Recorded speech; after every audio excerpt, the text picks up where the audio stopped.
remember the exact second the emergency code hit my wrist console. 02:43 a.m., October 17th, 2026. Indo-Pacific waters somewhere west of Guam aboard the USS Theodore Roosevelt. The carrier hummed beneath my boots, steel alive with the sound of jet wash and turbine growl. No alarms, no radio chatter, just the quiet pulse of night operations and the ocean stretching into black infinity. Then a vibration against my skin. A single encrypted ping. Family priority. Classification alpha. My vision tunneled before I even opened the message because those alerts are designed for one thing: only a child in danger. I tapped once. Sophia, 8 years old. My entire world reduced to a code line and a trembling whisper on a scrambled voice clip. "Mommy, it hurts. She said I deserved it. Aunt Laurel said I deserved it." For a second, everything froze. Even the carrier seemed to hold its breath. Time did not stretch, it collapsed. My pulse slammed so hard it rattled inside my ribs, but my voice went calm, the way training carves into your bones when panic claws at your throat. I forced a breath, slow and silent. That is what service does. It teaches you to bleed on the inside while your face stays composed. I replayed the message. Sophia's voice cracked mid-sentence, breath catching like she was trying not to cry in a place where crying felt dangerous. Aunt Laurel, my sister, my own blood. The one who always smiled when I succeeded, but only with her mouth, never her eyes. The one who complained that I abandoned family for duty and medals. The one who would never admit envy even as it ate her alive. I told myself Laurel would never hurt a child. I told myself she would never touch my daughter. I was wrong. I stared at the encrypted waveform and my mind created a picture without asking. My daughter, tiny and shaking at the edge of base housing backpack slipping off one shoulder, trying to be brave the way she always does, trying not to disappoint me by crying too loud. Trying to be strong because her mother is a Navy officer and heroes do not break. Sophia had always watched me as if I were unshakable. Now she needed proof that I truly was. A junior intelligence specialist approached, voice careful, almost reverent. "Commander Carter, NCIS, flagged your alert code. They have initiated stateside coordination. They are expecting your arrival at Naval Air Station North Island." My jaw locked. I did not ask permission to leave. I requested emergency family deployment return under compassionate reassignment protocol. It was approved within minutes because they heard the recording too. My commanding officer met my eyes across the dim command deck. He nodded once, slow and solemn, like a man who knows a storm when he sees one building. "Go get your girl Carter. We will handle here." Duty does not disappear when family calls. It just shifts shape. I checked my sidearm instinctively and then stopped. Revenge is not an impulse in my world. Revenge is a process. Justice is procedure. Pain becomes strategy. Fury becomes precision. I walked across the silent deck toward the waiting V-22 Osprey, wind cutting against my face as the rotors warmed.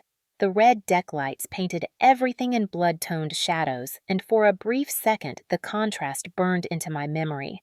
Crimson metal under moonlight power restrained rage, disguised as discipline. I could taste metal on my tongue. My hand trembled a fraction, barely perceptible, but I tucked it into a fist until stillness returned. I whispered to myself without thinking a truth I had always carried, but never needed until now. Laurel always envied me. I never thought envy would turn her into someone who could harm a child. Then another truth followed, colder, harder, inevitable. There is only one thing more dangerous than a soldier: a mother who serves. I climbed into the craft, felt the harness lock across my chest. The roar surged as the engines lifted us into the darkness. No hesitation, no second guessing. Only forward, only mission. The carrier fell away beneath us, disappearing into the Black Sea, and I stared out through the open hatch at the endless water and the faint horizon line whispering words only I could hear. No one harms a sailor's child, especially not my blood. As the aircraft pitched west toward home, I let myself imagine Sophia's small hand gripping her stuffed dolphin, the one I gave her before deployment, the one she sleeps with when she misses me. I imagined her voice thin with fear but still brave. I imagined my sister smirking, thinking she had power because she could bruise something gentle. She forgot who I am. I have worn the uniform for 14 years. I have stared down threats that never show a face. I do not shout. I do not lash out. I do not break. I investigate. I build cases. I dismantle lies piece by piece until truth stands alone. The V-22 tore through the night, and somewhere far below us, waves shattered against steel. I closed my eyes only once long enough to feel the burn behind them and let it settle into something sharper than tears. When I opened them again, it was gone. Only purpose remained. If you have ever held your child's fear in your hands and sworn quietly you would never let the world swallow them, leave a single period below. I see you. Morning on base never arrives softly. It arrives with precision.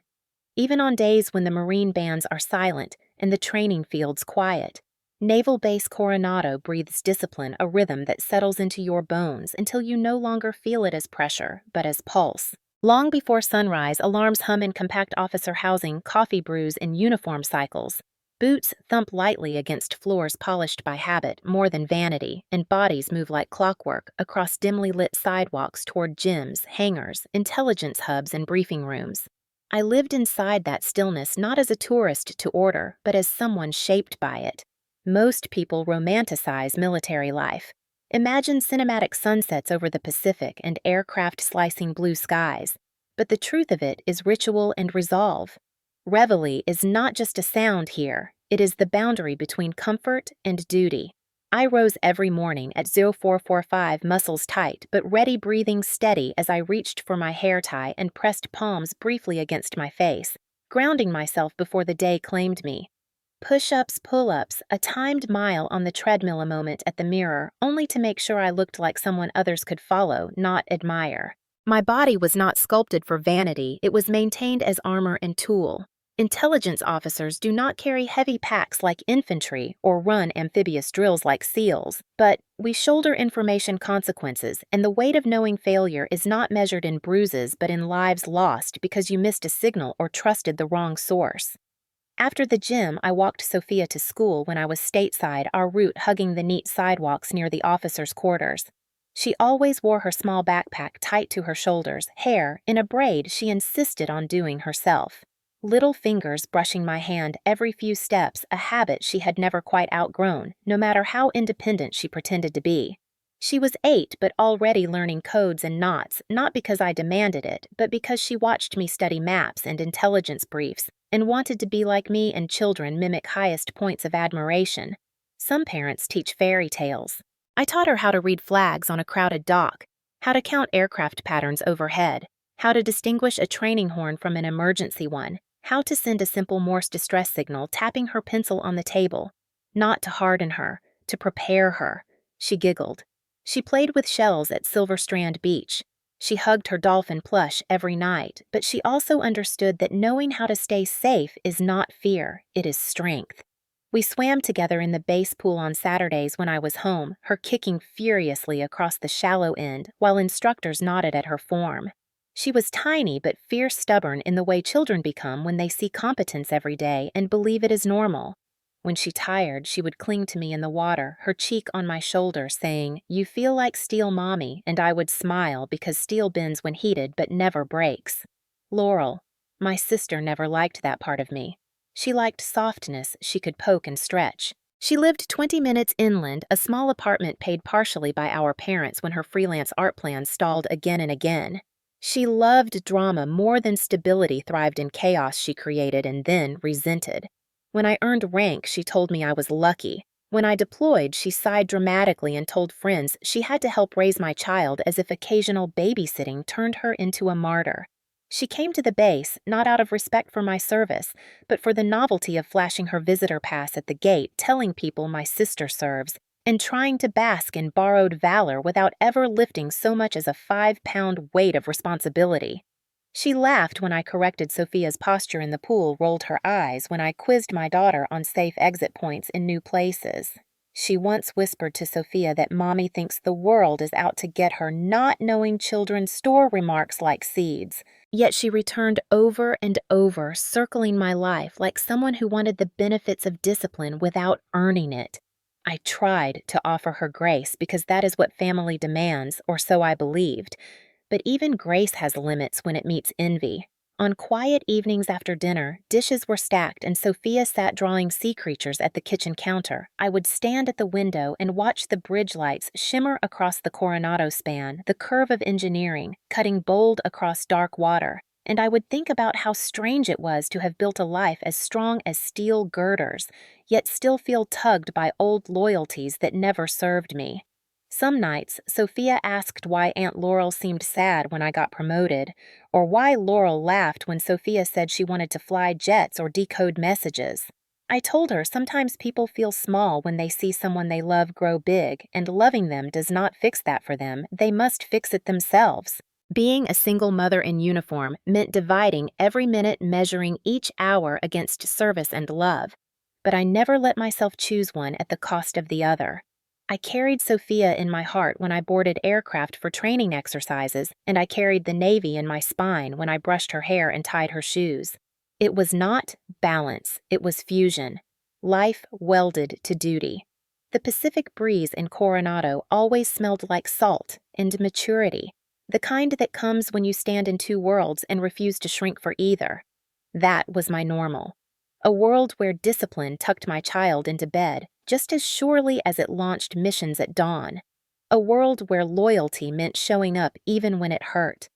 People assume resentment erupts in explosive moments, slammed doors and shouted curses, but the kind that follows you through life rarely announces itself that loudly. It starts in glances in clipped comments said with a sweet tone in the silent shifts at dinner tables when attention moves. Laurel and I grew up in a modest two-story house in Oceanside, close enough to Camp Pendleton that helicopters thudded overhead during drills far enough that we only saw uniforms when military families visited church.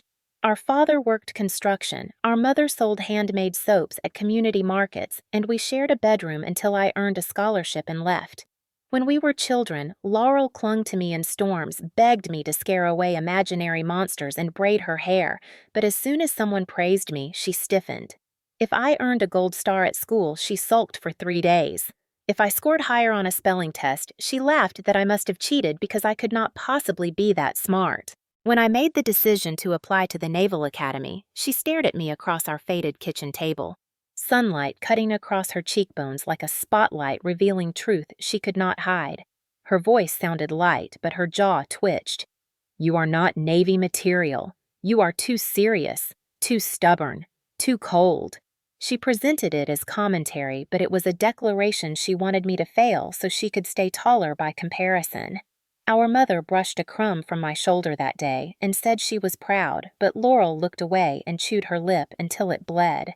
I told myself she feared losing me, not losing the shadow she liked to stand beside. When I stepped onto the academy grounds in Annapolis for the first time, starched uniform crisp and heart pounding with fear and promise, Laurel sent a text that read, "Do not let them break you," but we both understood the subtext. If they do, I told you so. She visited once freshman year and spent the entire weekend telling classmates that growing up with me was exhausting because I always needed to win. She framed my ambition as burden, my discipline as arrogance, and I laughed it off because it felt easier to call it sisterly teasing than to name it envy.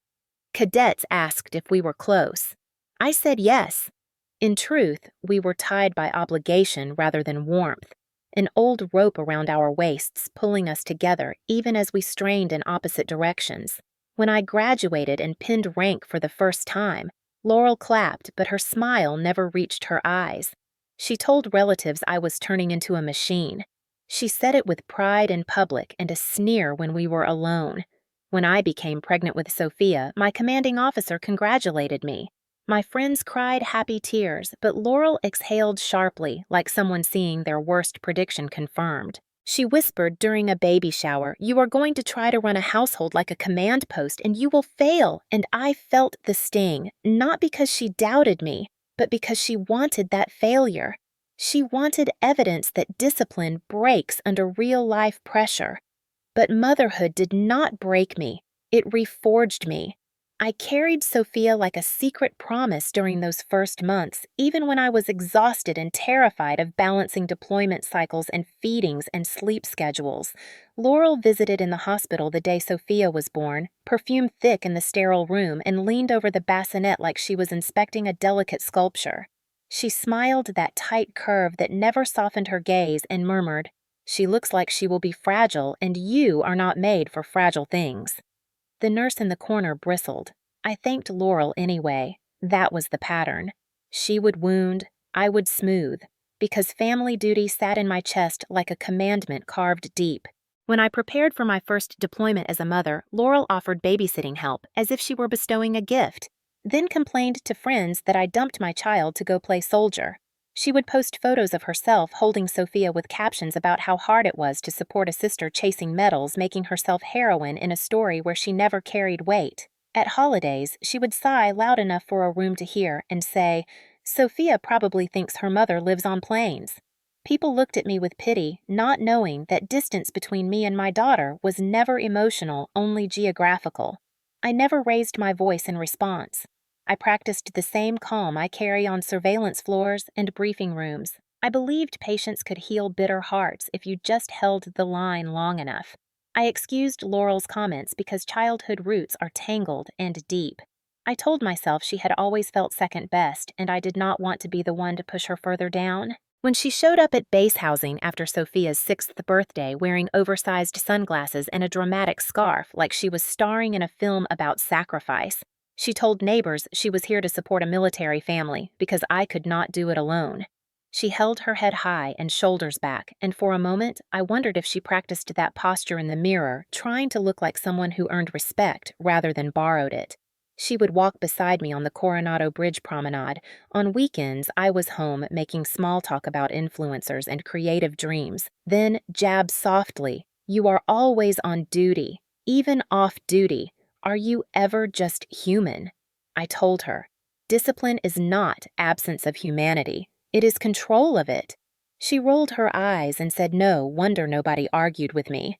There were days she seemed to love Sophia, sincerely tickling her under the arms and braiding her hair, and in those moments I let myself hope envy was fading. But then she would fix that mocking half-smile at the sight of me teaching Sophia how to read tide flags or how to memorize emergency numbers. She thought preparation was paranoia. She wanted softness to win, but softness without strength is only vulnerability. Our parents tried to bridge us, but their efforts floated over the surface, never diving into the undertow that pulled us apart. They saw me as resilient and Laurel as delicate a division that protected her, but left me carrying both pride and guilt. I learned to nod to fold my hurt into neat squares inside my chest, to let Laurel take jabs because silence felt like peace. I believed ignoring envy would starve it. I was wrong. Envy grows in shadow. The afternoon it happened did not begin with alarms or warning signs. It began like any routine Saturday on base when duty schedules were light, and I allowed Sophia her small world of childhood freedom, a visit to Aunt Laurel's apartment in the on-base housing block near the community playground. Sophia had begged that morning, clutching her dolphin plush and bouncing on her toes as she asked if she could see Aunt Laurel. And because she had seemed so eager, and because I still clung to the hope that family could be a gentle place, I agreed. The Pacific breeze drifted through our kitchen windows, carrying the distant hum of aircraft and the laughter of children playing near the officer quarters courtyard.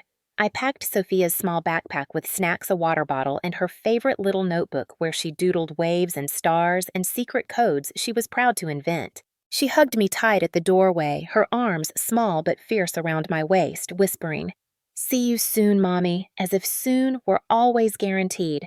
I watched her walk toward Laurel's building, braid-swinging tiny sneakers, tapping the pavement, and I told myself she was safe. On a military installation, safety is a vow. It was nearly dusk when I heard the knock. Soft at first, like the knock of a child trying to be polite. Then a louder second tap tremor hidden inside the sound. I opened the door, and Sophia stood there alone.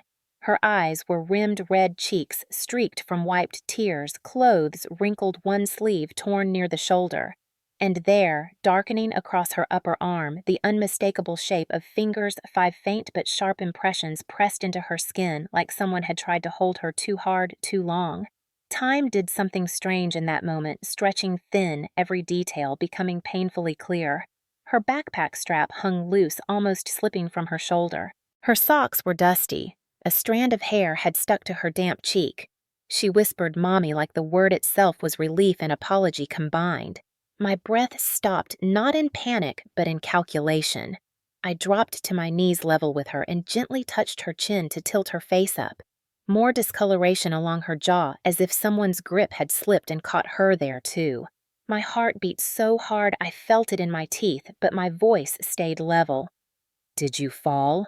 Sophia shook her head once tight, eyes shiny with tears she was trying to hold back. "No," I asked softly. "Did someone grab you?" She swallowed. "Aunt Laurel said I should listen better. She squeezed me and said I need discipline like you have." The sentence cracked at the edges, her voice too thin for the weight of those words. Before I could speak further, Laurel appeared behind her, stepping into the hallway with a casual shrug, as if she had just finished tidying a kitchen and not returning a child marked by her hands. She leaned against the doorframe, arms crossed, lips tugging into that familiar smirk that never reached her gaze. "Do not look at me like that, Elise," she said lightly. "The kid tripped. She is dramatic. She cries when she stubs a toe. I taught her a little discipline, nothing harmful. You are raising her soft. She needs to know who is in charge sometimes." My vision did not blur. There was no red haze, only clarity. On federal property, discipline has defined boundaries, and touching a child without consent, leaving marks, is not teaching, it is violation. I stood slowly steady, feeling every inch of my posture straighten the way it does in command briefings when gravity enters the room. Sophia clung to my sleeve, fingers curling tight. Laurel rolled her eyes as if I were embarrassing her with my seriousness. "I said she fell, Elise. You are doing that Navy robot face again. Who is going to believe that her aunt hurt her? I am the one who actually spends time with her. You are the one flying to war zones." The implication sliced sharp.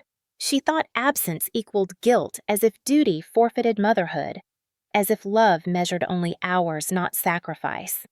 I lifted Sophia into my arms, and she buried her face against my uniform, tiny fingers gripping fabric like an anchor.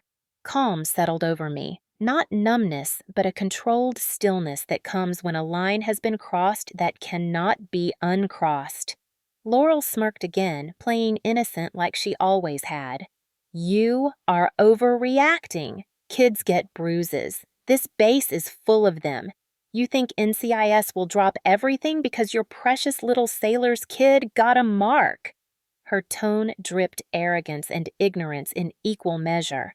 She had no idea what jurisdiction she had just stepped in. On this soil, harm to a child is not a family misunderstanding. It is a federal matter. I looked at her, not with anger, but with the calm precision I reserve for target analysis. "I do not raise my voice, Laurel. I do not explode. I document." Her smirk faltered, then a flicker of uncertainty crossing her face. She scoffed, but her eyes darted, searching my expression. I turned, carrying Sophia inside, closing the door with the quiet finality of a decision made. I sat Sophia at the table with water and a warm cloth and took photos of her injuries, angle timestamp lighting full view. Not to sensationalize, but to preserve truth. Evidence is not emotion, it is fact.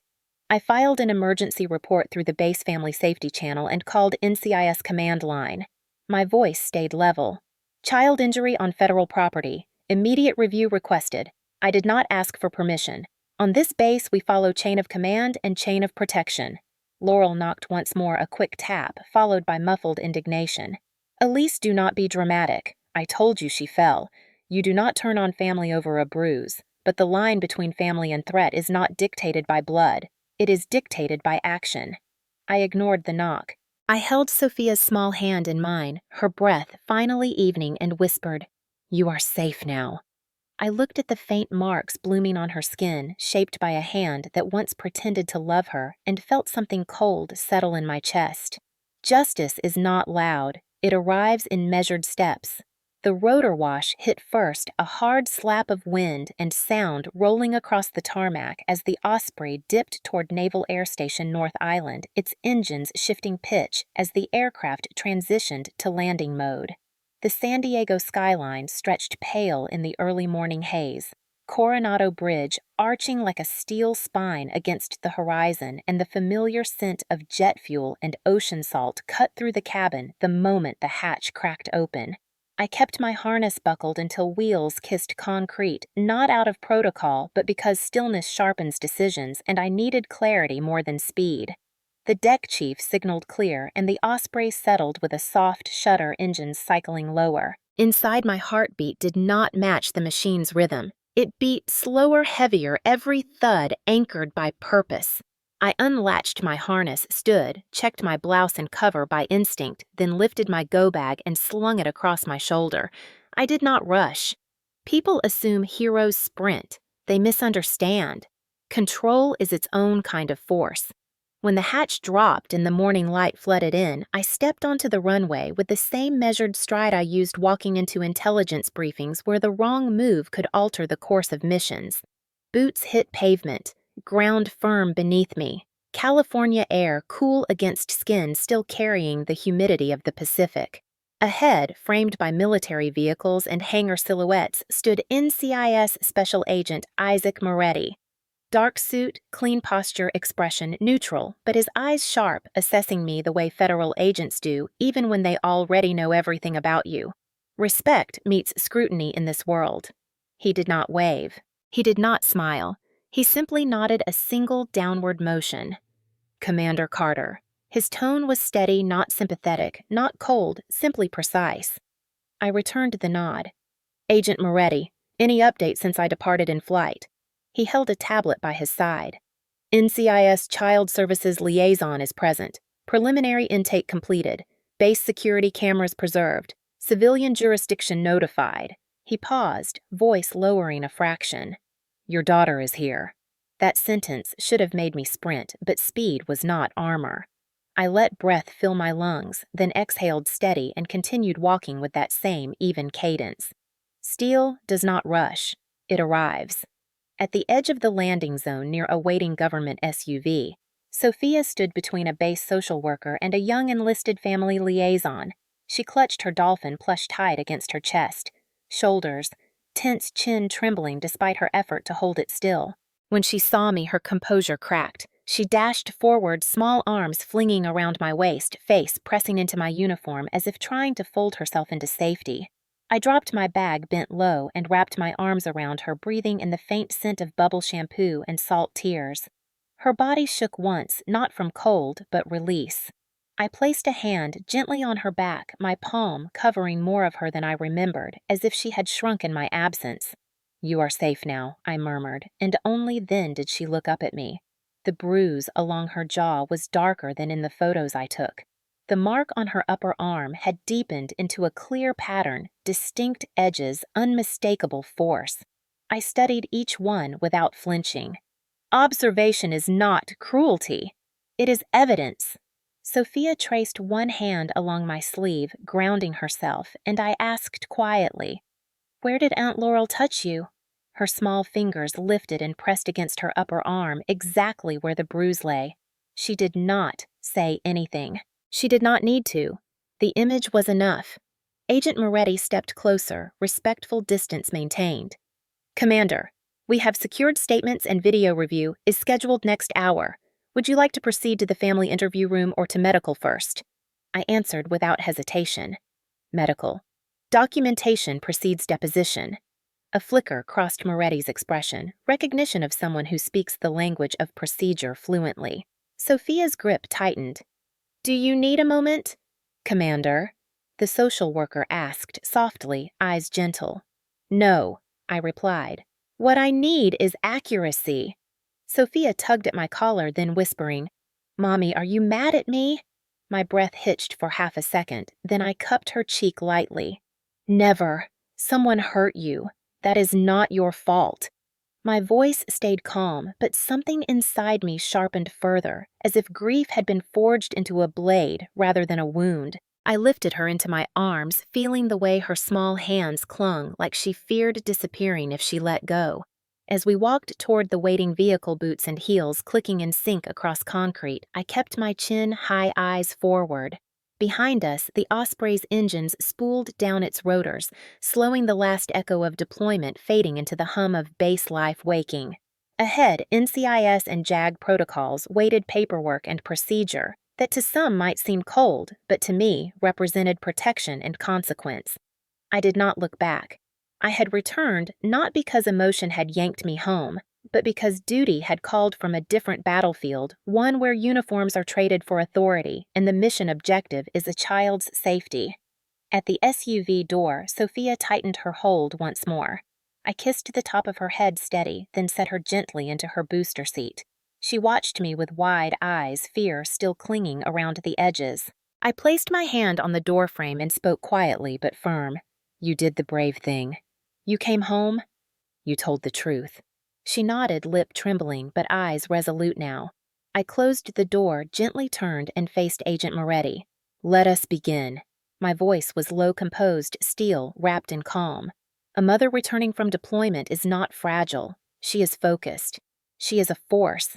NCIS offices do not try to feel comforting. They try to feel controlled. Neutral walls, secure doors, desks arranged with military order carpets thick enough to soften footsteps but not soften the truth. The child advocacy wing sat just off the main corridor, marked by a small plaque and a bowl of unopened crayons that looked hopeful and sad at the same time. Sophia sat on a padded chair beside a licensed child advocate, a woman with calm eyes and a voice warm enough to soften the institutional silence. I could not sit in this room during the interview protocol designed to protect testimony, but I stood behind the one-way glass, hands clasped behind my back. Spine, straight eyes unblinking. Watching, but not interfering. Sophia swung her feet, slightly nervous energy bubbling under her attempt to sit like a grown-up. The advocate handed her a small stuffed bear, soft and worn from children who came before her, and Sophia accepted it, squeezing once as if testing if it could hold her worries without breaking. The agent asked gentle questions, not leading ones, and Sophia answered in small sentences, halting at times but never wavering. She said Aunt Laurel got mad because I wanted to go home, and she said I needed to learn who is in charge, and she squeezed my arm and told me not to cry. The advocate nodded, taking notes, her expression steady. Sophia's voice trembled once when she described trying to pull away, and Laurel saying, "Mommy is not here to save you." My jaw tightened, but my face remained still. I had been trained to listen to intelligence briefings involving hostile actors with less discipline than I used to listen to my daughter speak of a woman who once braided her hair. When the interview ended, Sophia looked toward the mirror as if she felt me on the other side. The advocate whispered, "You did very brave work today," and Sophia nodded, a tiny warrior in sneakers. I wanted to scoop her up and shield her from the world, but strength sometimes means letting a child stand in her truth without rushing to sweep it away. After she left the room with the social worker, I stepped into the interview space for my portion. NCIS Agent Moretti sat across from me, file open, recorder on. He asked for my account. I spoke with the clarity drilled into me through years of debriefing protocols. Date, time, condition of child upon return. Visual evidence collected, voice message received. No embellishment. No anger. Just accuracy. He listened without interrupting his pen, tapping lightly once when I played Laurel's voice note through my secure device. Sophia needs discipline. She needs to know who has authority. The arrogance in Laurel's tone crackled in the recording entitlement laced with resentment. Moretti's expression flickered, not outrage, but recognition, the telltale shift when an agent realizes a case is not murky but sharp-edged. When the recording ended, he folded his hands. "Commander Carter, when did you first observe physical signs of injury?" 18:22 hours, I replied. I photographed them at 8:18:24 with timestamp and secure upload protocol. He nodded. "And your sister's statements? She said the child fell, then said she taught discipline, then said I was overreacting and that no one would believe me because I am cold." The words did not sting when I repeated them. They simply existed like coordinates on a map confirming location of a threat. Moretti's jaw flexed once. "I see. There will be follow-up interviews. I understand, I answered. My request stands. Command Duty Officer Oversight and Military Family Liaison Coordination. He raised a brow. Already initiated. Your reputation precedes you. I did not react. Compliments are irrelevant in investigations. Procedure matters. He stood. Laurel Carter has been contacted for preliminary questioning. She requested representation. She also stated that you are manipulating your daughter to fabricate accusations. I felt not anger, but inevitability. Of course she would try to twist perception. She had spent her life bending narratives. This time she would fail because truth had timestamps and bruises do not lie. The door opened and Laurel entered, escorted by a uniformed master-at-arms, eyes red as if she had forced tears to impress someone who did not exist in this room. She looked at me with a mixture of accusation and panic, a cocktail she had mastered long ago. "Elise," she gasped. "What are you doing? You cannot let them question Sophia alone. She is a child. She gets confused. She is scared because you are gone so much." Her voice pitched high on the last words, an attempt to turn vulnerability into weapon. Agent Moretti stepped forward calmly. "Ms. Carter, please be seated." Laurel sniffed dramatically and slid into the chair across from me. I remained standing. She glanced up through damp lashes. "You brainwashed her. She idolizes you. She will say whatever makes you happy. You made her think discipline is abuse because you cannot handle someone else having influence." My voice did not rise. Influence is not force. Bruises are not guidance. Truth is not manipulation. Laurel's lips parted like she expected a shout and did not know what to do with the absence of it. She turned to Moretti. "She is cold. She always has been. She is not nurturing. She cannot handle being human. She hides behind that uniform." The agent did not acknowledge the personal attack. "Ms. Carter, you have been informed of your rights. Your statements are being recorded." Laurel frowned, then glared at me again. "You think you can ruin my life because you wear bars on your shoulder." I leaned in slightly, meeting her gaze without blinking. "I do not ruin lives. I reveal truth." She opened her mouth, then closed it, frustration shaking her breath. The master-at-arms moved forward. "Ms. Carter, further conversation should be directed to investigators." Laurel looked away, chin trembling, as if she were the injured party, not the child who had walked home shaking. I stepped back, signaling I was finished. Agent Moretti asked quietly, "Do you wish to request any modifications to base access in the interim?" I answered every access revocation necessary to protect my daughter. He nodded. "Understood." As I left the room, I heard Laurel whisper to herself, "She was always the favorite until you showed up, and the sadness in her voice might have stirred compassion if not for the marks on my daughter's skin." I walked down the sterile corridor, every step measured, every breath controlled. Some think justice is loud. For me, it begins in silence and ends in consequence. Evidence does not arrive in dramatic bursts like in television dramas. It arrives in steady fragments that, when arranged with precision, form a picture no one can refute.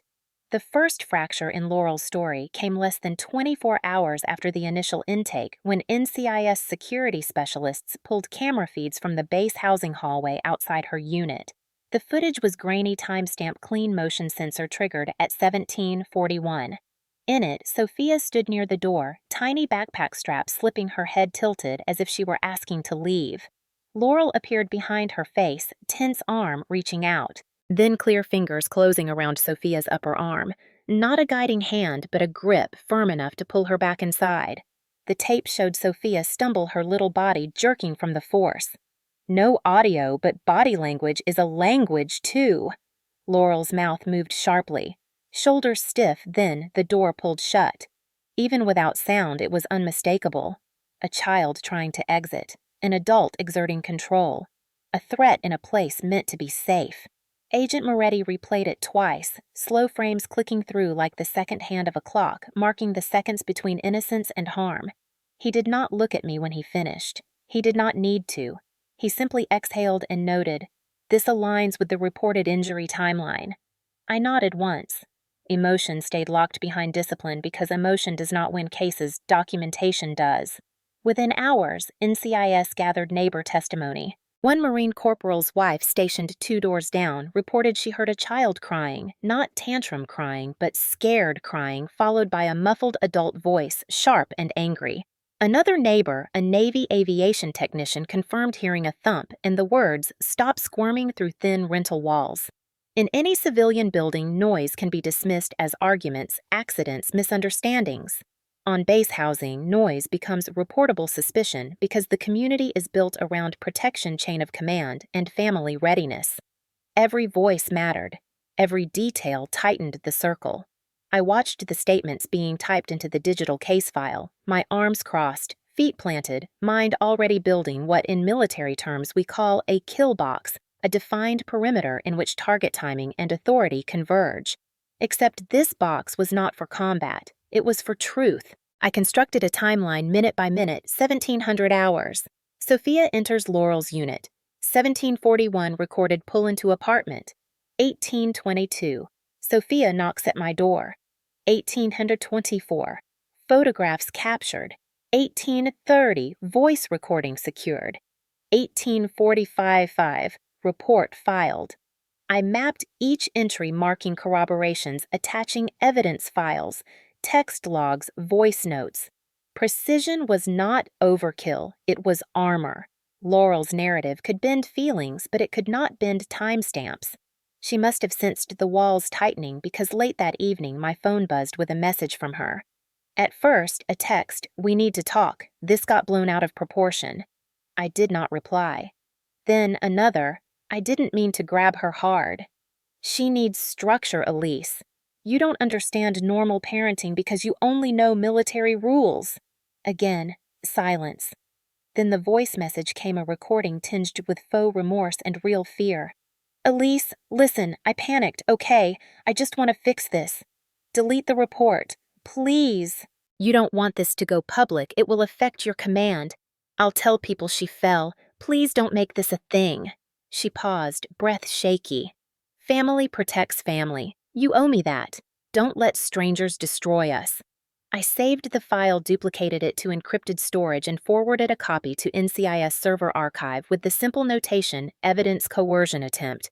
When you operate in intelligence, you learn early that the moment someone urges secrecy for the sake of family is the moment truth becomes threat, not loyalty. I called JAG, requesting counsel through proper channels. Lieutenant Colonel Dana Morales picked up on the second ring, voice composed tone like steel wrapped in velvet. "Commander Carter, I'm invoking legal support under dependent protection jurisdiction," I said. "We have physical evidence, eyewitness accounts, and now attempted suppression via voice message."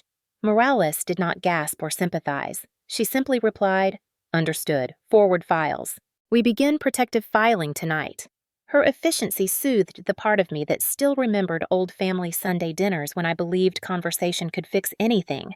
Now I knew better. Action fixes. Law protects. Documentation prevails. While paperwork moved through encrypted pipelines, I pulled out a notebook, real paper ink pressed to fiber, and wrote everything that had occurred. Not because I feared forgetting, but because written record is a weapon disguised as memory. Date, time, location, behavior statements, tone. A legal kill box is not built with rage. It is built with order. The difference between vengeance and justice is paperwork. Laurel tried again the next morning. "Another message. I know you think you're being a good mother, but you are ruining my life. You have always wanted to punish me." The entitlement in her voice did not shake me anymore. It clarified things. She had never wanted peace. She wanted control. And she had believed blood would shield her forever. But blood does not override duty, especially when a child carries bruises shaped like betrayal. I played her message for NCIS. Agent Moretti listened, jaw set. "She is attempting narrative manipulation," he said, "and coercion. This strengthens the file." I nodded. It does. In war rooms, clarity arrives when patterns converge. In family warfare, it arrives when excuses evaporate. Laurel was no longer a sister who resented my path. She was now a subject under investigation, a person who harmed a child and believed she could negotiate her way out through guilt. I would give her no such exit. When the case board updated on screen listing each piece of evidence time-stamped and verified, I felt no satisfaction, only the steady tightening of resolve. You do not choose when you become someone's line of defense, but you do choose how fiercely you stand once called. The announcement went out quietly, not as a dramatic summons, but as a formal community briefing invitation posted through official base channels phrased with the same neutral cadence used for safety updates and deployment family support meetings. Attendance voluntary. Topic: Family Safety and Support Resources. Location: Coronado Base Community Center Multipurpose Room. Time: 1900 hours. There was nothing sensational in the wording. Nothing to suggest that a family fracture would be illuminated under fluorescent lights and the calm gaze of military neighbors. But word travels in tight-knit communities faster than orders through command lines, and by the time I walked from my quarters to the center, Sophia's hand in mine, the evening breeze carrying the scent of eucalyptus and ocean, I could feel the hum of anticipation under the routine chatter. Inside, folding chairs lined up in rows faced a projection screen, a podium set beside it. Officers in khakis, enlisted spouses in jeans and base sweatshirts, retirees with navy ball caps, a chaplain, a child advocate, and 3 NCIS agents stood strategically spaced around the room. My parents sat in the second row, my mother wringing a tissue in her hand, my father's jaw clenched as if bracing for impact. They had flown down after hearing there was a misunderstanding, believing perhaps that family drama could be smoothed over with apologies and nostalgic memories. They did not yet understand that nostalgia does not overwrite bruises. Laurel arrived late, flanked by a friend who looked uncomfortable. Her sunglasses perched on top of her head, even though the sun had set. She glanced around, saw the officers, saw the projector, and her confident smirk faltered. I stood at the front uniform, pressed ribbons in place, posture aligned with the spine of every briefing I had ever delivered. But this was not an intelligence update. This was truth delivery. The room quieted as I stepped behind the podium. "Thank you for being here," I began, voice steady, not amplified by emotion, but strengthened by purpose. "We are a community defined by duty, honor, and the protection of those who cannot protect themselves. Tonight is not about punishment. It is about clarity." Murmurs stilled, eyes fixed forward. I nodded to Agent Moretti. He dimmed the lights. The first video clip appeared, grainy hallway footage, timestamp bright. Sophia near the doorway, Laurel's hand closing around her upper arm. The pull, the stumble, the door shutting. A whispered reaction in the room. Someone inhaled sharply. Someone else cursed under their breath in shock. The visual needed no commentary. I let the seconds hang before switching to the next item, audio of Sophia's interview, her small voice recounting what happened. Then, the voice clip of Laurel Callis and certain "she needs to know who has authority." Another clip, her plea to delete the report. "You don't want this to go public. It will affect your command." The room did not erupt. It froze, the kind of stillness that follows a line being drawn in stone. My father stood abruptly, eyes wide, staring not at me, but at Laurel. "You grabbed her," he whispered, disbelief cracking his voice. My mother pressed a hand to her mouth, tears already spilling. Laurel's face flushed red, then white, then red again. She hunched, then straightened as if she might reclaim confidence through posture alone. "You blindsided me," she hissed. "You turned everyone against me. You think you're God because you wear that uniform." Her voice climbed higher, brittle at the edges. "You ruined my life. You're always ruining my life." She stood chair, scraping loudly. "You are destroying your family." The last word spit like accusation rather than truth. I did not flinch. I let silence hold her words in the air until they lost their power. Then I stepped away from the podium so I stood directly before her eyes, level, voice still calm. "I don't ruin lives," I said, each word measured, deliberate, steady. "I reveal the truth." A ripple moved through the room, not applause, not outrage, but the collective exhale of people who understand that truth spoken plainly carries more force than shouting ever could. Laurel stared at me then, at Sophia, then at our parents. Her face twisted a mix of rage and fear and disbelief, a person who had spent years believing consequences only exist for others. "You are heartless," she choked. "You were always heartless." The chaplain stood slightly, then sat again, unsure if intervention was needed. I turned to my parents. You taught me family protects family, I said softly, and I believed that so deeply I ignored my instincts to keep the peace. My mother sobbed harder, shoulders shaking. I never thought I raised a hand gently to pause her. We do not always see what we do not want to see. No blame, only fact. My father looked at Laurel with a face I had never seen on him before, not disappointment, but devastation. You touched her, he repeated as if the reality was still sinking. Laurel's composure shattered completely. It was one time she cried. She was being difficult. Kids lie. Elise brainwashed her. NCIS agent Moretti stepped forward, voice calm as still water. Ms. Carter, you are entitled to counsel. Please refrain from further statements. Laurel's eyes darted wildly. You're all insane, she snapped. This is a setup. She's obsessed with control. She was always like this. Ask anyone. But the room remained silent, no one stepping forward to defend her. Truth isolates falsehood with ruthless efficiency. I turned back to the group. This is not about vengeance, I said. This is about accountability, protection, and preventing future harm. We do not look away when a child is hurt. Not in this community. Not anywhere. Sophia, seated in the front row beside the advocate, lifted her dolphin toy to her chest and leaned slightly toward me. Strength comes in many forms, and in that moment, her quiet presence steadied the room more than any rank ever could. My mother rose and moved toward Sophia, asking with a trembling voice if she could sit beside her. Sophia nodded. My mother sat gently touching the child's hair, her tears falling silently. Laurel tried one last time. Voice cracking, Elise, stop this. We can fix it. Don't do this to me. I faced her fully. You did this to yourself the moment you chose force over care. Her shoulders sagged. There was no victory in that collapse, only inevitability. Security will escort you out, Moretti said, and Laurel's expression flickered between disbelief and fury. She stormed out. Not escorted, not yet. That would come, but stumbling like someone whose world had tilted and not in her favor. When she was gone, the room stayed still for a moment longer, breath held in a collective pause. Then a senior chief near the back spoke, voice low but firm. We stand with you, ma'am. A few murmurs followed, not loud, not performative. The quiet solidarity of a community that had seen truth and chosen its side. I closed the presentation, gathered my notes, lifted Sophia into my arms. She curled against me, exhausted but safe. And in that moment, I felt neither relief nor triumph. Only the steady weight of responsibility met the calm after aligning action with principle. Justice does not need applause. It needs completion. In base communities, trust is currency and truth is armor. Tonight, we wore both. CTA not counted in narrative word total. Have you ever faced envy inside your own family circle? Type true.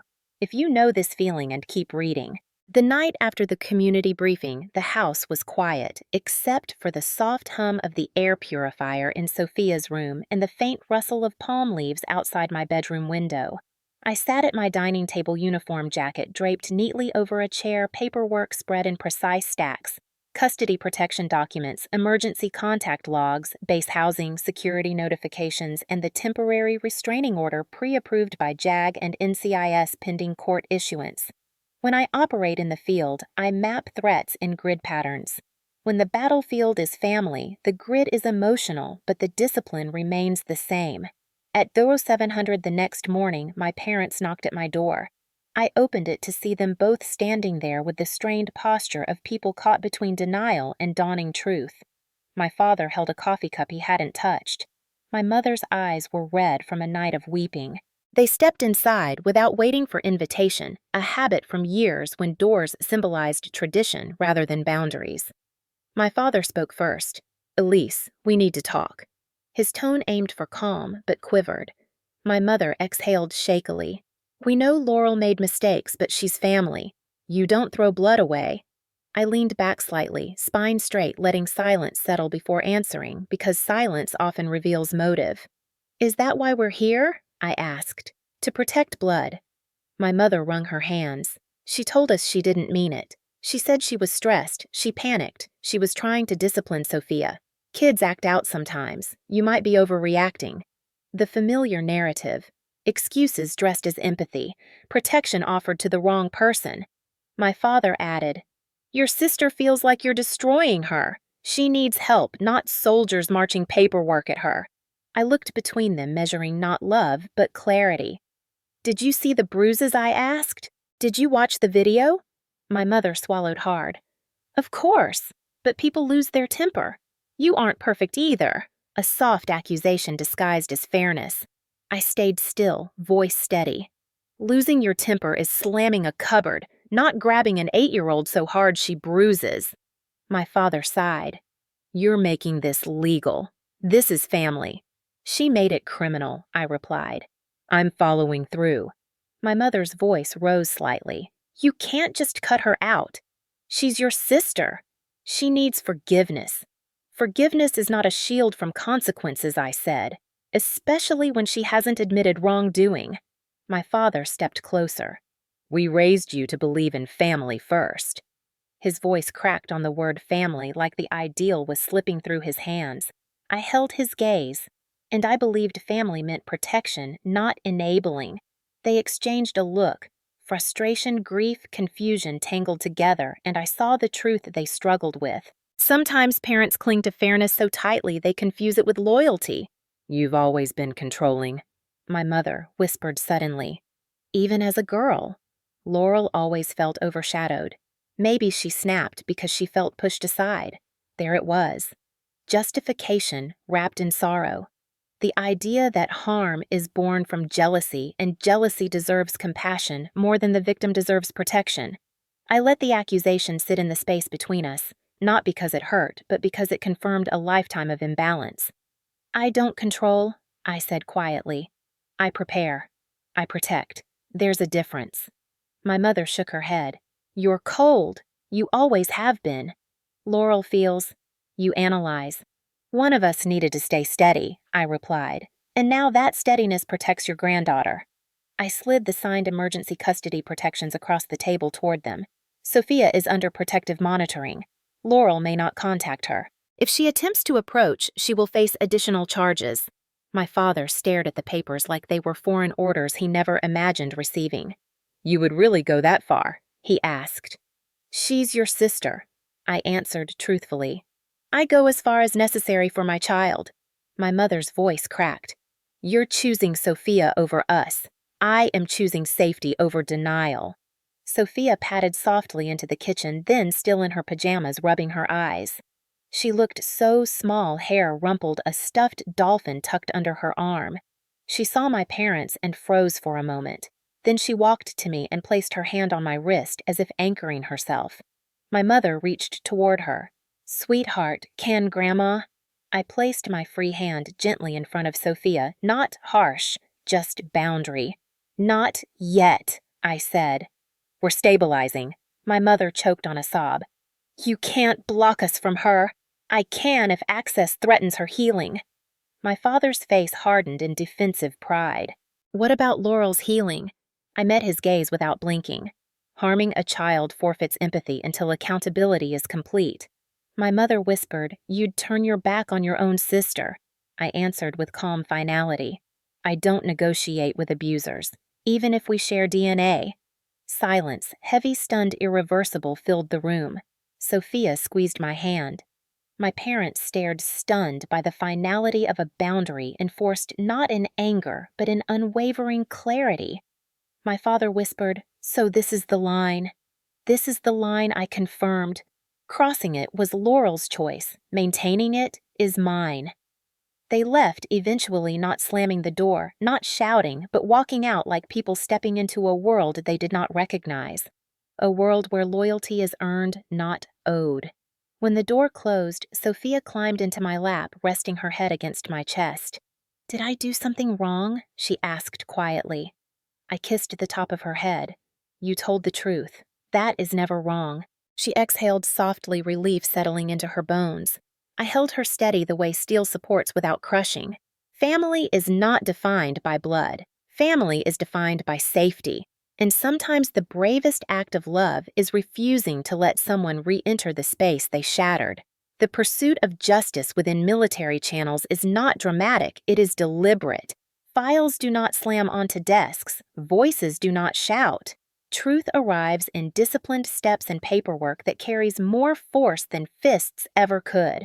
Within 72 hours, NCIS finalized its recommendation report: child endangerment battery, false reporting, coercive interference with an investigation. The language was clinical, but the meaning sharp. Lives pivoted in those sentences. Agent Moretti reviewed findings with the calm tone of someone accustomed to cases collapsing under the weight of facts. Commander charges will proceed through civilian jurisdiction. NCIS will support with federal documentation. JAG will review military conduct concerns and ensure compliance. His delivery held no triumph, only process. That is how real justice moves, not with applause, but with signatures and sealed evidence bags. Laurel did not know the moment her world shifted until the knock at her door came on a bright Tuesday morning, the kind of morning when base housing hums with routine spouses, power-walking kids, trailing scooters, sailors hustling toward the pier for shift change. 2 uniformed MPs and a plainclothes NCIS officer approached her threshold. She opened the door expecting pity, perhaps a chance to play victim again, to spin sorrow into escape. Instead, she received a calm recitation of rights and the sight of neighbors stepping onto porches, eyes-wide whispers suspended mid-air. Base communities are built on reputation. In a place where everyone knows rank and service history, shame lands with precision. She tried to argue, voice pitching high. "This is a mistake. My sister is exaggerating. She is unstable. She always needed control." But the officer's hand guided her gently toward the cruiser, and the cuffs clicked not painfully, simply firmly. Watching neighbors seeing toddlers held against hips, veterans pausing mid-yard work, she finally confronted a world that would not bend for her. You cannot charm discipline. You cannot manipulate evidence. When she was driven away, her friend trailed behind, confused and shaken, gripping her phone but not calling anyone. No one chases someone who has been exposed.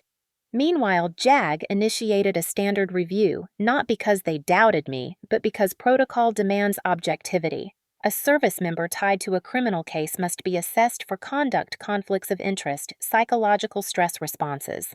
I received the notice at 0500 and acknowledged at 0501. I had built a career on transparency. This was not threat, but procedure. Lieutenant Colonel Dana Morales met me in her glass-walled office overlooking the harbor, sunlight reflecting off the blue water like broken metal shards glimmering. "Commander Carter, we need to confirm chain of events and ensure you maintained operational boundaries during emergency recall." I placed a binder on her desk, chronological timeline communications logs, authorization memos, command notifications, NCIS transcripts. Morales flipped through pages, eyebrows lifting slightly, not in surprise, but in approval. "You documented everything." "I always document," I replied. "You never know which details someone will try to erase." Morales nodded. "Your conduct meets protocol. You acted lawfully proportionately through chain of command. We will file clearance." She paused. "Children of service members deserve parents who fight for them. Quietly or loudly. You chose quiet and correct." I did not respond with sentiment because sentiment had no place here. I simply nodded. Investigation concluded. Duty intact. Clearance reaffirmed. So I returned to routine. Reveille morning PT briefings, intelligence cycles, classified data analysis. The world does not stop because pain happens inside it. A sailor saluted me outside intelligence headquarters. I returned salute stride even. Some service members whispered variations of heard, what happened not with gossip, but with the solemn tone military families reserve for wounded hearts. I never paused. Strength is not loud, it is consistent. Sophia continued school on base, escorted by counselors, surrounded by support systems built for exactly this, protecting the children of those who protect the nation. Some afternoons, she sat in my office doing homework, tiny feet swinging pencil-tapping codes she thought up on her own. She smiled more as days passed, trust settling into healed spaces. Meanwhile, Laurel sat in county jail awaiting arraignment. Her calls home grew desperate, voice cracking on recorded phone lines. My parents answered a few times, hearts torn between grief and accountability, but they began to understand that compassion without boundaries becomes complicity. The arraignment brought murmurs. Courtrooms do not resemble television either. They are fluorescent-lit rooms where careers, reputations, and lives change in quiet sentences from judges who have seen too many versions of the same story. Laurel wore borrowed clothes, shoulders slumped, makeup gone, entitlement drained. She tried to speak, but her attorney rested a hand on her arm. Silence was her only strategy left. Evidence was entered. Photos, camera clips, statements, voice recordings. The judge listened, glasses perched, low, pen tapping occasionally. When Laurel attempted to claim discipline, the judge's gaze hardened. "Discipline does not leave marks shaped like hands," she said. "It leaves lessons shaped like love." The jury trial followed weeks later, civilian court in downtown San Diego, with palm trees lining the walkway like sentries. I testified calmly. I did not cry. I did not rage. I spoke like a commander briefing mission intel. Sophia was not required to testify. Her recorded interview and advocate statements stood for her. Laurel's attorney attempted subtle angles, jealousy, military rigidity, emotional strain, but evidence shatters excuses. The jury returned verdict in under 3 hours. Guilty. Charges: child endangerment, misdemeanor, battery, false reporting. The judge issued a 10-year restraining order covering Sophia and me, enforceable on federal and state grounds. Laurel's face crumpled when sentence read. She looked at me as if I were the reason gravity exists. I met her gaze with neither hatred nor pity, only truth. A bailiff guided her away. My parents sat behind me, motionless. My mother reached for my hand after the gavel fell. I allowed her fingers to rest on mine for a moment. Not forgiveness, not reconciliation, just acknowledgement. Outside, sunlight spilled across courthouse steps. Sophia held my arm, leaned into me, asked if we could get ice cream. I said yes, because justice does not make you harder. It frees you to be gentle again. I drove back to base as American flags fluttered above gated security, and I thought of every service member who ever fought abroad, then returned home to fight for their family. We sign up knowing we may face danger in foreign seas. We do not expect the battles that arrive at our own doors, but battle is battle. And victory, when earned through truth, is quiet but absolute. Fallout never arrives in one dramatic blow. It arrives in pieces, quiet and relentless like a tide wearing down rock. After sentencing, Laurel was released pending transfer to a mandatory rehabilitation supervision program, not a violent offender, but a danger. Nonetheless, her freedom boxed by court orders and consequences she had never imagined would apply to her. She returned to our hometown first, not because she wanted to, but because there was nowhere else for her to go. Base access, revoked apartment, forfeited savings drained by legal fees, reputation scorched in a community where whispers traveled faster than jet noise on the flight line. Her friends, the ones who once laughed at her dramatic stories and fed her sense of injury, disappeared as if someone turned off a switch. Sympathy evaporates quickly when truth enters a room. My parents, once her unwavering shield, found their own support shaken. Neighbors who used to greet them with small talk now offered tight nods or avoided eye contact, not out of cruelty, but because standing too close to denial feels dangerous once clarity has arrived. My father stopped defending Laurel aloud. My mother stopped asking me to reconsider her voice, exhausted by grief, and finally bent toward reality. They did not disown her, but they also did not fund her. She moved into a rented room above a garage behind someone's house on the outskirts of town, far from palm-lined streets and Navy Pride banners, far from the life she believed she deserved simply by existing. I heard all this not because I sought updates, but because consequences ripple outward and people speak. But I did not reach out and I did not gloat. A child's bruises heal slower than a bruised ego. My duty was to Sophia, not to soothing Laurel's fall. Months passed. On base life regained rhythm. Morning drills, operational briefings, school drop-offs, therapy sessions, piano lessons, warm baths, and bedtime stories whispered under soft light.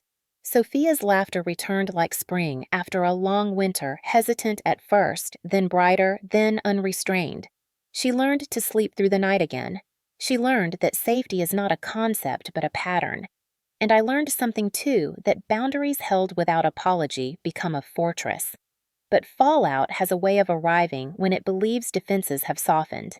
It was late afternoon in February when my phone vibrated with a number I did not recognize. I let it go to voicemail because calls that matter leave messages. Later, after I tucked Sophia into bed and checked the security system, I listened. Laurel's voice, thinner than I remembered, threaded through static. Elise, it's me. A pause, shaky breath. I don't know where else to go. I don't have anyone. You won. I get it. But you're my sister. I need you to help me. Just a little. I can't keep living like this. She swallowed audibly. Please. We're blood. You don't abandon blood.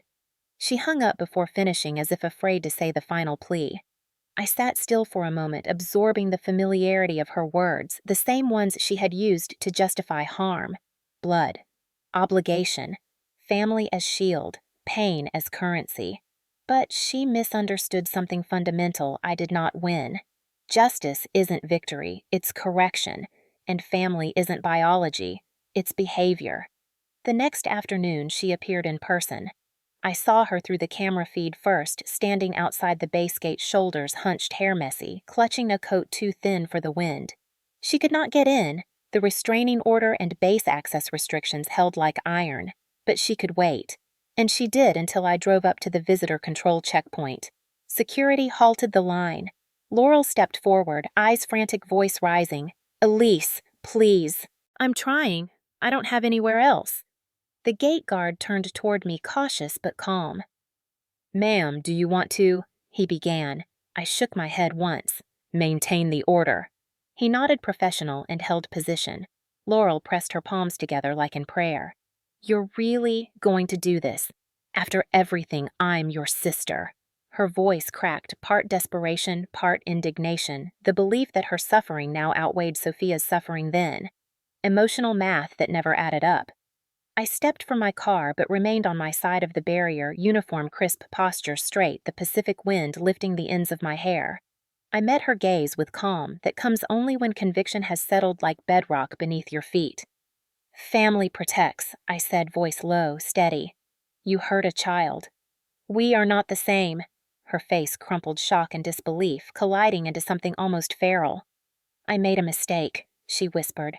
You're punishing me forever. Accountability is not punishment, I replied. And time will not rewrite what happened.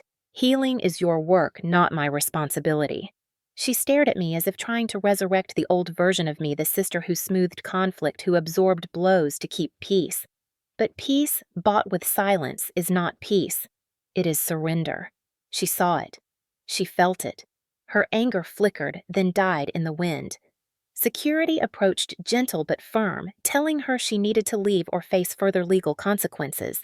She broke, then tears falling, hard voice, rasping out, Please don't do this. Don't leave me alone. I exhaled softly. You chose alone the moment you chose harm.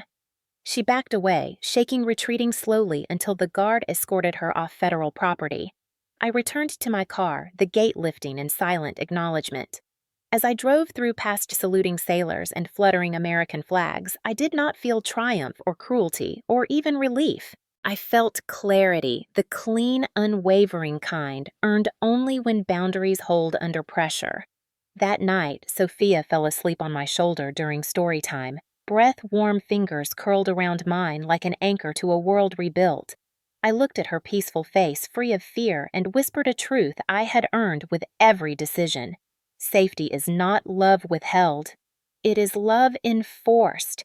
And sometimes strength looks like walking away without turning back.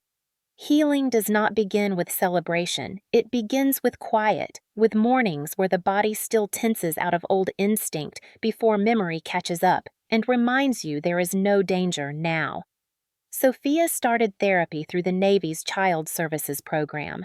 Soft carpet rooms with coloring books and therapists who spoke with gentle firmness, guiding her through fear, like navigation lights guide ships through fog. Some days, she came home chatty about what she drew, dolphins, ships, stars, and other days she climbed onto my lap in silence, small fingers twisting the end of my sleeve as if anchoring herself to something solid. Healing has currents, and I did not rush them. I attended sessions when invited, sitting on small chairs, listening to Sophia learn new words like boundaries and feelings and safe place. When the therapist said Sophia needed creativity and lightness, I learned to draw with her at the dining table in the evenings, even though my lines were rigid and geometric, while hers swirled like ocean tides. We practiced sketching simple things, palm trees, little Navy ships, constellations. She insisted she saw above our house, and sometimes she would pause halfway, grip my hand, and say softly, "I feel safe with you," and the words would land with the weight of a medal pinned over the heart. To rebuild her confidence, I bought her a small bike in deep navy blue training wheels shining under the garage lights, a tiny American flag sticker on the frame. The first time she rode it down the sidewalk on base, she wobbled, then steadied, face lit by determination, and when she turned to look at me, hair flying behind her, the pride in her eyes was not small. It was fierce. She fell once, knees scraping the concrete lightly, and I knelt beside her, offering a hand, but not pulling her up until she chose to rise. "You're strong," I told her. She whispered back, "I know." Our evenings became ritual early dinner homework, then lacing up shoes and jogging the Silver Strand path as the sky shifted from gold to lavender to deep Pacific blue. The air there always smelled like salt and promised the ocean whispering against shorelines, Navy helicopters thudding faintly in the distance like reminders of another life layered atop this one. Sophia pedaled beside me when she could keep pace, her laughter carried by wind, and when she tired, she rode ahead slowly while I jogged behind, steady eyes, watchful, but not anxious. Sometimes she stopped at the shoreline, dropped her bike, and ran toward the surf just to feel the water splash her ankles, then sprinted back with a grin so wide it felt like sunrise happening on her face. Some nights after our run, we sat on the sand with a picnic blanket, and the sky above us turned star, sprinkled the sound of waves sinking with the steady thump of my heartbeat. Sophia leaned her head on my shoulder, knees pulled to her chest, and pointed up at constellations she named herself Brave Girl, Strong Mom, Safe House. Healing is measured not in grand declarations, but in tiny breaths, in the way a child walks into a room without flinching, in the way laughter returns without apology. On weekends, she joined a small swim group again, diving into water with arms strong and sure, instructors cheering her as she cut through the pool like she belonged there, because she did. Strength had never left her, it had only been startled. Sundays we sat on the porch, drawing our futures in chalk on the concrete mine. Steady lines, hers, swirling waves, and neighbors sometimes waved, offering a word or nod, not prying, but honoring resilience with presence. I returned to duty cycles, analyzing intelligence data with the same precision as always. But now, when I came home, Sophia raced across the living room to meet me, dolphin toy in one hand, helmet crooked on her head from bike practice. She called me Commander Mommy once, laughing, and I laughed with her, surprised at the warmth bubbling up from a place that had once been steel-sealed. At night, when she slept, I sometimes stepped outside and breathed in the quiet, letting gratitude settle into spaces once filled with vigilance. Healing did not erase the past. It rewove it. Thread by thread, breath by breath, routine by routine, until life did not feel like surviving anymore, but simply living. Legacy arrives quietly at first, disguised as an email from the Command Public Affairs Office with a polite invitation to speak at the Navy Family Protection Seminar, a gathering where commanders, legal officers, spouses, and advocates discuss what strength looks like when it is used not only to defend the nation, but to defend the smallest hearts living on its bases. I accepted without hesitation. Not to relive pain, but to convert it into structure, into light, into guidance for others who might one day stand at the same crossroads and wonder if truth is worth the fracture it brings. On the day of the seminar, I wore my dress uniform ribbons, aligned shoes, polished to mirror shine, not out of vanity, but respect for the institution, for the survivors, for the children on base playgrounds whose worlds deserve to stay whole. The auditorium lights glowed warm, stage trimmed in navy blue and gold flags standing sentinel. Behind the curtain, Sophia waited with her dolphin plush tucked into the pocket of her small blazer, hair pulled back with a matching blue ribbon. She grinned with her slightly crooked front teeth gap, where a baby tooth had fallen just weeks before Pride, gleaming in her eyes like medals earned in tiny battles most adults never see. "I'll listen extra good," she whispered, not wanting to distract from the ceremony staff preparing microphones. "And I'll clap the loudest." I smoothed a stray hair behind her ear. "You don't need to clap loud," I said softly. You already carried the hardest part. She nodded solemnly the way children do when they understand more than they should but choose courage anyway. When I walked to the podium, the room stilled. Faces lifted, admirals, senior enlisted leaders, chaplains, base counselors, mothers with babies on their laps. Young sailors whose eyes carried both discipline and a quiet hope they might someday build families who never see harm. I took a breath, not to steady myself, but to honor the weight of the moment. Service, I began. Voice calm is not only what we do in uniform, it is what we protect when the uniform comes off. In the back of the room, I saw Sophia's small head peek around the curtain, watching like I was the anchor point on a map she never wanted to get lost from again. I spoke about duty, about documentation, about silence that suffocates, and truth that sets free. I did not dramatize. I did not break. I explained that we teach our sailors to identify threats abroad, but we must also teach our families to recognize danger close to home and to speak without shaking or even while shaking. I told them strength isn't in silence. It's in truth spoken calmly. The words floated through the hall like a signal flare, steady, bright, undeniable. Some audience members wiped tears. Others sat straighter faces set with new resolve. When I finished, applause rose not thunderous but deep, the kind of applause given when hearts shift, not just opinions. Afterward, Sophia ran into my arms backstage, squeezing me as tightly as the day she returned home, bruised and determined never to be afraid again. "Did we help people?" she asked. "Yes," I whispered into her hair. We did. That evening we returned to base as twilight settled over Coronado, the Pacific, murmuring against shoreline, like it had secrets to keep and stories to wash clean. Street lamps flickered on, casting soft halos across familiar pavement. From our porch, we watched aircraft lights blink in the distance and waves catch the last gold of sunset. Sophia leaned against me, sleepy and safe, and for the first time in a long time, I closed my eyes not to brace, but to rest. Peace was not given. It was earned quietly, firmly, completely. If you've ever stood between a child and a storm, even when others told you to stay quiet, you already know what real courage feels like. It's not anger. It's not noise. It's simply refusing to look away. If you've ever protected a child when no one believed you, drop a so other warriors see you. You're not alone here. We honor strength, truth, and the quiet bravery life rarely applauds. Where are you watching from? Your story matters here. I read every single one.